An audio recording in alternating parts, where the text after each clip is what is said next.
This is question number 1 of homework 4. Even though most corporate bonds in the United States make coupon payments semi-annually, bonds issued elsewhere often have annual coupon payments. Suppose a German company issues a bond with a par value of 1,000. I think the sign here is should be German marks. 15 years to maturity, and a coupon rate of 6.1% paid annually. If the yield to maturity is 7.2%, what is the current price of the bond? I think this is a very standard bond valuation question. You can easily solve this question by using Excel. So you can use the Excel function present value, because the intrinsic value of the bond is simply the present value of all future cash flows. So it's a PV equals PV, and so if you check let me increase this. It doesn't allow me to do that while in this mode, so I have to. Okay, so equals PV. So the first argument is rate. Here it's the interest rate.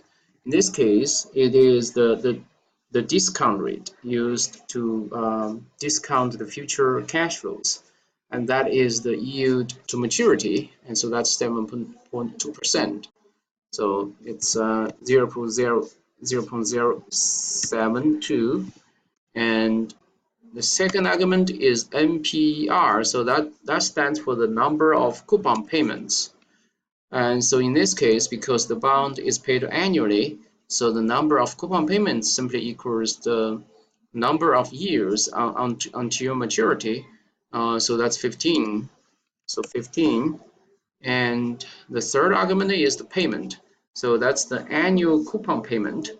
And because the coupon rate is 6.1% paid annually, and par value is 1,000 marks, so you can multiply the par value by this 6.1% to get the annual coupon payment. And the convention in Excel is that if you put the payment and the final argument FV, that stands for the par value, the future value, in positive values, then the present value will be in negative format, in negative value.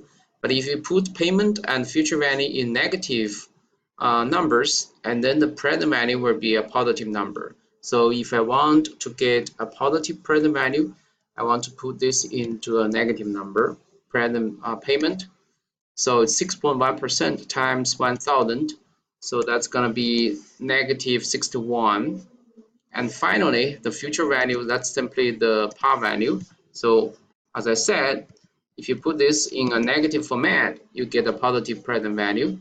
So, and then let's check the answer.